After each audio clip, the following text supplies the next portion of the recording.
안녕하세요 여러분, 반갑습니다. 한 주간 잘 지내셨습니까? 매섭던 추위가 잠시 물러나는 듯한 한 주간이었습니다. 오늘 귀한 주일, 귀한 말씀을 함께 나누게 되어서 기쁩니다. 우리가 요한복음 계속 살펴보고 있습니다. 요한복음은 7개의 표적을 통해서 예수님께서 어떤 분이신지, 예수님의 그 진면목이 어떠한지를 드러내주는 그런 책이라고 할 수 있습니다. 그 첫 번째의 표적은 갈릴리 가나의 결혼식장에서 일어난 일입니다. 물로 포도주를 만드셨죠.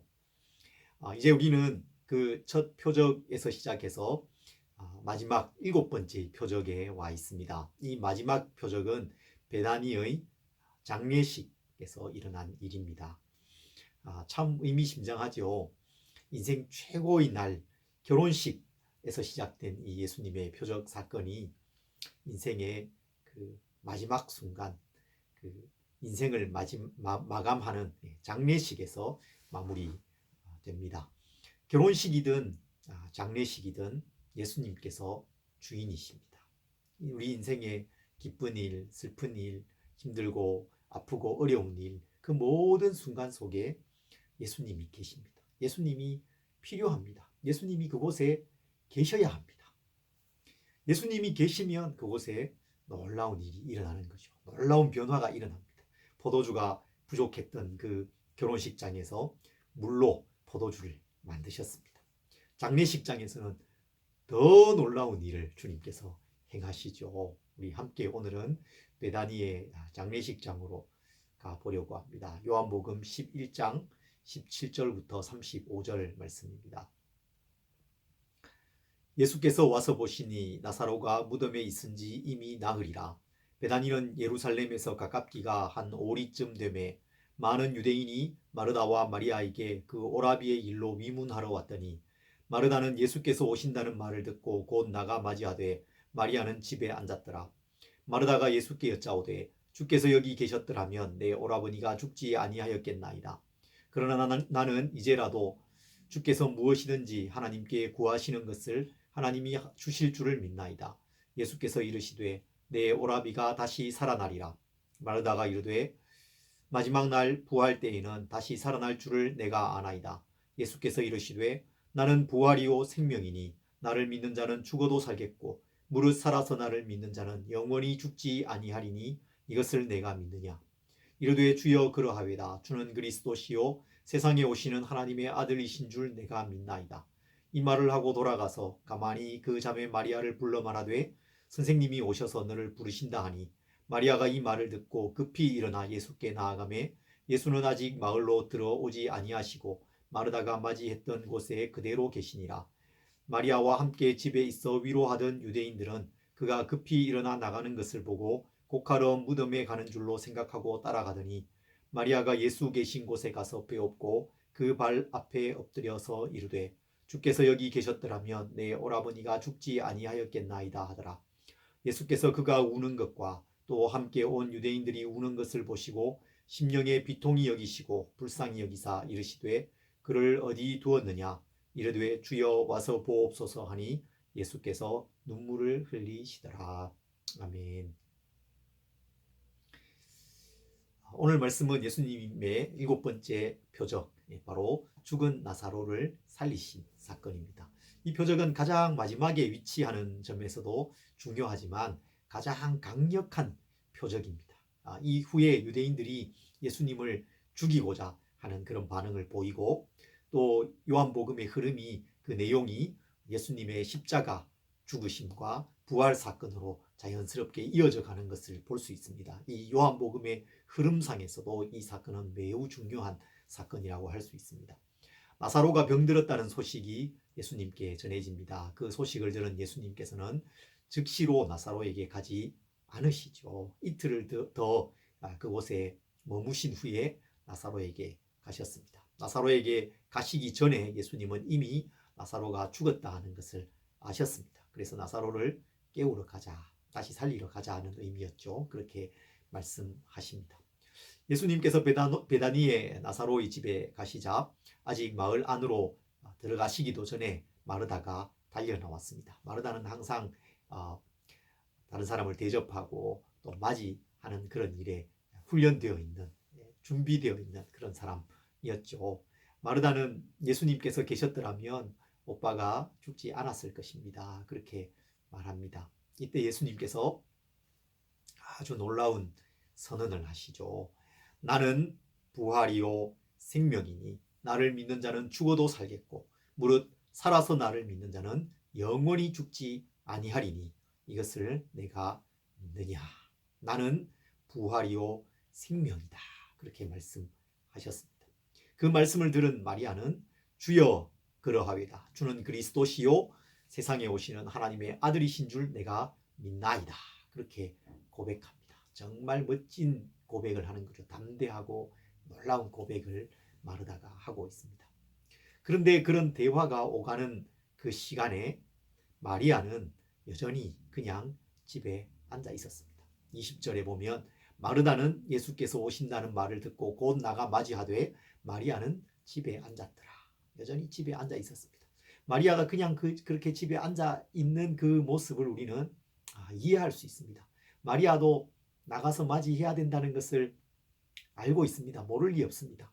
마리아도 누구보다도 예수님을 사랑하는 사람이었잖아요. 누구보다도 먼저 예수님께 나아가서 달려가서 예수님을 맞이하고 싶은 마음이 마리아에게 있었을 것입니다. 그런데 일어나지지 않는 거죠. 일어날 힘이 없는 것입니다. 슬픔과 깊은 실망감, 절망감, 좌절감 속에 있습니다. 분노가 있습니다. 원망이 있습니다. 마리아에게 그런 마음이 있었죠. 여러분, 이런 정서들은 때로 우리를 주님 앞으로 나아가지 못하게 만듭니다. 일어나지 못하게 해요. 예수님께 나아가야 한다는 걸 압니다. 기도해야 된다는 걸 알고 예배해야 된다는 걸 압니다. 그런데 그럴 힘이 없는 거예요. 깊은 절망과 실망감 속에서 그렇게 나아가지 못해서 그냥 주저앉아 있는 모습, 그것이 바로 이 마리아의 모습이었습니다. 예수님과 마르다가 그 마을 어귀에 서서 이 놀라운 대화를 합니다. 나는 부활이요 생명이다. 네가 이것을 믿느냐?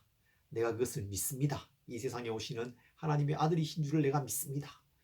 그런 대화가 오간 후에 마르다가 마리아에게 가만히 갑니다. 그리고는 예수님께서 오셨다. 예수님께서 너를 부르신다. 예수님께서 이렇게 말씀하셨다. 부활이요 생명이라고 말씀하셨다. 그 대화를 전해 주었을지 모르겠습니다. 예수님께서 너를 부르신다. 그 말씀을 들었을 때에 마리아가 그 자리에서 일어납니다. 주님의 부르심을 듣고 반응하는 거예요. 어떻게 반응합니까? 29절에 보면 마리아가 이 말을 듣고 급히 일어나 예수께 나아가매 급히 일어났다. 그 자리에서 벌떡 일어났다는 것입니다. 그리고는 예수님께로 달려 나아갔습니다. 31절에도 보면 그가 급히 일어나 나가는 것을 유대인들이 보았다. 그렇게 기록하고 있어요. 역시 급히 일어났다. 급히 일어나라는 이 단어는 원어로는 에게이로라는 단어입니다. 아주 유명한 단어예요. 일어나다, 일으키다, 부활하다, 다시 살리다, 각성시키다, 다시 불러일으키다, 이런 뜻을 가진 단어입니다. 아주 역동적인 그런 단어입니다. 그냥 자리에 앉아 있다가 일어나는 것이 아니라 마치 용수철이 튀어오르듯이, 탱탱볼이 튀어오르듯이 벌떡 일어나는 모습을 말하는 것입니다.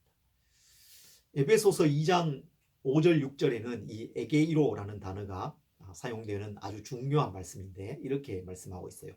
허물로 죽은 우리를 그리스도와 함께 살리셨고 너희는 은혜로 구원을 받은 것이라. 또 함께 일으키사 그리스도 예수 안에서 함께 하늘에 앉히시니. 그리스도 안에서 우리에게 일어난 놀라운 변화를 말씀하고 있는 것이죠. 그런데 여기서 함께 일으키사라는 이 말이 에게이로입니다. 에게이로, 함께 일으키사, 부활을 의미하는 것이죠. 그리고 요한복음 12장, 우리 오늘 본문보다 한 장 넘어가서 12장에 가면 죽은 자 가운데서 살리신 나사로, 그렇게 나사로를 표현해요. 죽은 자 가운데서 살리신 나사로. 여기에서 살리신이라는 단어가 바로 이로입니다. 부활이죠. 죽은 사람이 다시 살아나는 것을 표현할 때 이 단어를 쓰고 있습니다. 아주 역동적인 단어라는 것입니다. 그런데 주님의 말씀에 지금 즉각적으로 반응해서 일어나는, 그 주저앉아 있던 자리에서 일어나는 그 마리아의 모습을 이 단어로 표현하고 있습니다. 절망의 자리, 슬픔의 자리, 깊은 실망의 자리에서 마리아가 지금 벌떡 일어나서 예수님께 달려가고 있습니다. 예수님을 향한 마리아의 그 마음, 믿음, 신뢰가 다시 살아난 것입니다. 벌떡 일어나서 뛰쳐나오고 있는 것입니다. 잠시 후에 일어날 일, 죽었던 그 나사로가 무덤에서 일어나서 무덤 밖으로 나오는 것처럼 마리아가 그보다 먼저 지금 그 주저앉아 있던 자리, 실망과 절망의 자리에서 일어나서 나오고 있는 것입니다. 여러분, 주님의 이 부르심은 우리를 살게 합니다. 다시 살아나게 하는 것입니다. 주님의 말씀이 우리를 살게 합니다. 다시 살아나게 해요. 예수님은 부활이요 생명이십니다. 예수님을 믿는 사람은 죽어도 살아날 것이고, 살아서 예수님을 믿는 사람은 영원히 죽지 않을 것입니다. 아멘, 아멘이시죠. 여러분, 실망해 있으십니까? 절망의 자리에 앉아 있으십니까? 분노나 원망이 있으십니까? 그래서 주님께 기쁨으로 나아가지 못하고 있지는 않으세요? 그런 우리를 주님께서 부르십니다. 마리아야 일어나라, 마리아야 나오너라. 주님께서 그렇게 부르신 것처럼 우리를 부르시는 것입니다. 부르시는 주님의 그 음성을 들으시고 주님께로 나아오시기 바랍니다. 실망의 자리, 절망의 자리, 그 자리를 박차고 일어나십시오. 주님께로, 마을 밖에 서 계시는 그 주님께로 달려 나오시기를 바랍니다. 마리아가 벌떡 일어나서 예수님께 나왔습니다. 예수님의 발 앞에 엎드렸습니다. 그리고 그 후에 더 놀라운 일을 경험하게 되죠. 마리아에게 있던 그 실망과 절망, 원망, 그런 것들이 다 사라지게 되는 놀라운 일이 일어납니다. 두 가지의 아주 인상적인 일이 일어나요. 그 두 가지 중에 하나는 예수님께서 눈물을 흘리신 것입니다. 마리아가 예수님께 나와서 말해요. 주께서 여기 계셨더라면 내 오라버니가 죽지 아니하였겠나이다. 이 말에는 예수님의 능력에 대한 기대나 신뢰도 포함되어 있지만 동시에 예수님을 향한 원망이 있는 거죠. 예수님 좀 더 일찍 우리 오빠가 죽기 전에 오셨더라면 고쳐주실 수 있지 않았습니까? 예수님을 향한 그 원망이 담겨 있는 것입니다. 그 후에 33절에 보면 예수께서 그가 우는 것과 또 함께 온 유대인들이 우는 것을 보시고 심령에 비통이 여기고 불쌍히 여기사 이르시되 그를 어디 두었느냐 이르되 주여 와서 보옵소서 하니 예수께서 눈물을 흘리시더라. 그렇게 말씀하고 있습니다. 예수님께서 마리아의 그 눈물과 마리아의 그 아픔과 원망을 아시는 것이죠. 예수님께서 심령에 비통이 여기셨습니다. 마음에 같은 아픔을 가지셨다는 것입니다. 그리고 마리아를 불쌍히 여기셨어요. 깊은 공감을 말하는 것이죠. 마리아가 가졌던 그 마음을 주님이 함께 느끼고 계신 것입니다. 그리고 예수님께서 눈물을 흘리셨다. 그렇게 말씀하고 있습니다. 저는 이 일이 마리아의 마음을 회복시켰을 것으로 생각됩니다. 깊은 감동을 마리아에게 주었을 것입니다. 깊은 위로가 된 것입니다. 마리아의 마음을 회복시키고 다시 일으켜 세운 것입니다. 예수님께서 나의 아픔을 모를 것이라고 마리아가 생각합니다. 예수님께서 나의 고통을 외면하셨다고 생각하는 거예요. 그래서 내가 이렇게 힘든데 예수님 왜 안 오십니까? 예수님 어디 계십니까? 어디 계셨습니까? 그래서 예수님이 오셨다는 이야기를 듣고도 방에 그냥 있는 거예요. 외면하고 있는 거죠. 나가지 않는 것입니다. 그런데 나와서 예수님을 보니 예수님께서 너무 마음 아파하시는 거예요. 예수님께서 눈물을 흘리시는 거죠. 마리아의 마음을 다 아시는 거예요. 내가 너의 마음을 다 안다는 것을 예수님의 그 표정과 예수님의 그 행동과 예수님의 그 눈물 속에 다 드러내고 계신 것입니다. 예수님께서 마리아와 함께 울어주셨던 것입니다. 여러분, 예수님께서 우리의 마음을 다 아십니다. 우리의 마음의 아픔과 깊은 실망과 두려움, 원망, 모든 것을 다 아십니다. 그리고 우리의 마음에 대한 깊은 공감을 가지고 계세요. 불쌍히 여기십니다. 우리와 함께 하십니다. 히브리서 4장에 우리가 잘 아는 말씀이죠. 우리에게 있는 대제사장은 우리의 연약함을 동정하지 못하실 이가 아니요 모든 일에 우리와 똑같이 시험을 받으신 이로되 죄는 없으시니라. 그러므로 우리는 긍휼하심을 받고 때를 따라 돕는 은혜를 얻기 위하여 은혜의 보좌 앞에 담대히 나아갈 것이니라. 주님께서 우리를 동정하신다. 동정하신다는 말이 그저 이렇게 뭔가 불쌍하게 생각하고 이렇게 조금 뭐 좀 주는 이런 동정이 아닙니다. 이것은 sympathize, sympathy, 같은 마음을 가지신다는 것입니다. 같은 정서, 같은 느낌, 같은 감정을 가지신다는 것입니다. 주님이 우리의 마음을 아십니다. 주님은 우리를 지으신 분이시고 우리를 아시는 분이시죠. 우리의 체질을 아세요. 우리의 아픔과 슬픔과 우리의 정서를 다 아십니다. 그리고 함께 아파하시고 함께 울어주시는 분이십니다. 아픔 가운데 우리가 기도할 때에 주님의 그 마음이 느껴지잖아요. 너 참 힘들구나. 내가 힘들어하는 거 내가 다 안다.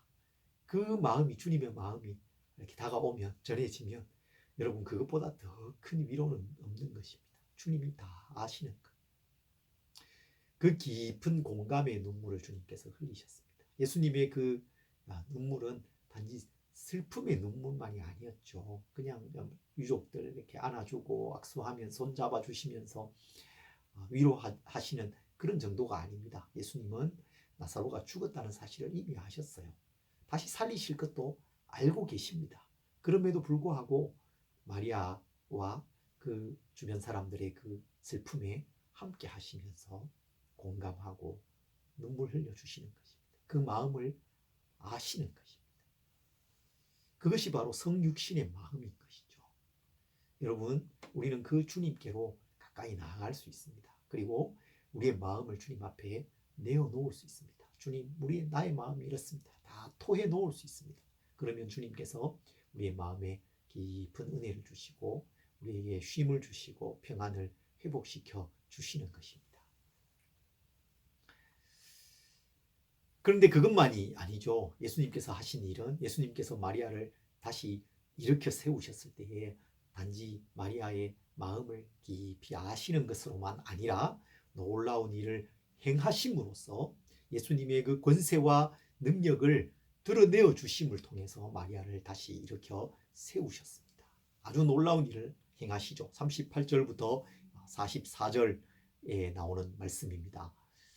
조금 길지만 제가 읽겠습니다. 이에 예수께서 다시 속으로 비통히 여기시며 무덤에 가시니 무덤이 굴이라 돌로 막았거늘 예수께서 이르시되 돌을 옮겨 놓으라 하시니 그 죽은 자의 누이 마르다가 이르되 주여 죽은 지가 나흘이 되었음에 벌써 냄새가 나나이다. 예수께서 이르시되 내 말이 내가 믿으면 하나님의 영광을 보리라 하지 아니하였느냐 하시니 돌을 옮겨 놓으니 예수께서 눈을 들어 우러러 보시고 이르시되 아버지여 내 말을 들으신 것을 감사하나이다. 항상 내 말을 들으시는 것 줄을 내가 알았나이다. 그러나 이 말씀을 하옵는 것은 둘러선 무리를 위함이니 곧 아버지께서 나를 보내신 것을 그들로 믿게 하려 함이니이다. 이 말씀을 하시고 큰 소리로 나사로야 나오라 부르시니 죽은 자가 수족을 배로 동인 채로 나오는데 그 얼굴은 수건에 쌓였더라. 예수께서 이르시되 풀어놓아 다니게 하라 하시니라. 아멘. 예수님께서 나사로를 부르셨습니다. 나사로야 나오라. 나사로야 나오라. 큰 소리로 부르셨어요. 그 창조주의 그 목소리를 나사로가 죽어있던 사람이 듣습니다. 이미 죽은 지 나흘이나 되었지만 그 부르심을 듣고 그 부르심에 반응합니다. 수족을 배로 동인 상태로 일어난 것입니다. 그리고 걸어서 무덤 밖으로 나온 것이죠. 그 광경을 지켜본 사람들이 정말 입을 다물 수 없었을 것입니다. 정말로 놀랐을 것입니다. 마지막 이 표적은 예수님께서 어떤 분이신지, 예수님께서 이 땅에 오셔서 궁극적으로 하실 일이 무엇인지를 보여줍니다. 예수님은 부활이요 생명이십니다. 죄와 죄의 결과로 우리에게 찾아온 죽음, 그것으로부터 우리를 구원하시는 구원자이십니다. 예수님께서 친히 죽음에서 부활하십니다. 그리고 그 죽음의 권세를 이기십니다. 그리고 마지막 날 우리를 다시 살리실 것입니다. 우리도 예수님의 그 부활에 참여하게 될 것입니다. 나사로를 다시 살리신 이 일은 앞으로 있을 예수님의 부활을 미리 보여주시는 동시에 그 후에 있을, 마지막에 있을 우리의 부활을 보여주시는 것입니다. 우리에게는 최후의 승리가 주어져 있는 것입니다. 죽음까지도 우리를 이길 수 없는 최후의 승리가 우리에게 주어져 있습니다. 예수님의 권세와 능력, 예수님께서 행하실 이 일, 마지막에 우리에게 일어날 이 일은 오늘 우리를 다시 일으켜 세우는 힘이 되는 것입니다. 예수님의 이 부활, 예수님의 권세와 능력, 예수님의 그 눈물, 예수님의 부르심, 그것이 마리아를 어떻게 일으켜 세웠는지 여러분 말씀 가운데 주목해 보시기 바랍니다. 마리아가 벌떡 일어납니다. 그 절망의 자리에서 일어나서 소망 가운데 하루하루를 기쁨으로 살지 않았겠습니까? 예수님께서 행하신 이 놀라운 표적에 대해서 우리는 어떻게 반응해야 되겠습니까? 마땅한 반응이 무엇일까요? 어떻게 반응해야 될까요? 그것을 요한은 믿음이라고 말하고 있습니다. 예수님께서 행하신 표적에 대한 우리의 반응은 믿음인 것이죠. 요한복음 20장 30절 31절은 요한이 이 복음서를 쓴 그 기록 목적이 무엇인지를 밝히는 구절입니다. 예수께서 제자들 앞에서 이 책에 기록되지 아니한 다른 표적도 많이 행하셨으나 오직 이것을 기록함은 너희로 예수께서 하나님의 아들 그리스도이심을 믿게 하려 함이요 또 너희로 믿고 그 이름을 힘입어 생명을 얻게 하려 함이니라. 표적을 통해서 믿음을 가지고 생명 가운데 살아가게 하기 위해서 이 복음서를 썼다, 그렇게 말하고 있습니다. 이 믿음이 요한이 강조하는 가장 중요한 가치입니다. 최고의 가치입니다. 그 믿음의 반응이 마리아에게서 지금 보이는 거죠. 그가 믿음이 거의 살아있지 않은 정도가 되었지 않겠습니까? 오빠가 죽은 그 상황 속에서 절망과 좌절과 실망, 예수님에 대한 원망, 그런 것들이 가득히 진 상태에서 주저앉아 있었습니다. 그런데 예수님의 부르심을 듣고 그가 벌떡 일어납니다. 딸려나갑니다. 예수님께서 그를 위해서 눈물을 흘려주시고 나사로를 살려주셨을 때에 마리아에게 있던 믿음이 다시 일어났을 것입니다. 각성이 된 것이죠. 마리아가 자리에서 일어나는 것과 마찬가지로 마리아에게 있던 믿음이 다시 일어난 것입니다. 믿음의 각성이 일어났습니다. 그리고 그 믿음이 불타오르기 시작하지 않았겠습니까? 다시 작동하는 것입니다. 워킹하는 것이죠. 믿음의 역사가 일어난 것입니다. 여러분, 우리의 삶 속에 믿음이 이렇게 다시 살아 움직여야 되겠습니다. 주님의 부르심을 들으시고 주님께서 우리의 마음을 다 아시고 우리 삶 가운데 놀라운 그 일을 행하실 것을 기대하십시오. 물이 포도주가 되는 것처럼, 떡 5개로 수많은 사람들이 먹은 것처럼, 죽은 자가 다시 살아나는 것 같은 그런 놀라운 일들이 내 삶 속에, 또 우리 주변의 삶 속에 일어날 것을 여러분 믿으시기 바랍니다. 주님은 절망의 자리, 슬픔의 자리에서 소망의 자리, 주님께 나와 엎드리고 예배하는 자리로 우리를 부르십니다. 마리아야 일어나라, 마리아야 나오너라, 나사로야 나오너라, 이렇게 부르시는 것입니다. 벌떡 일어나서 마리아가 달려간 것처럼 일어나시기 바랍니다. 죽어있던 나사로가 벌떡 일어나서 무덤 밖으로 걸어 나온 것처럼 여러분 다시 일어나시기 바랍니다. 믿음으로 일어나십시오. 믿음으로 살아가시는 우리 성도님들이 다 되시기를 간절히 소망합니다.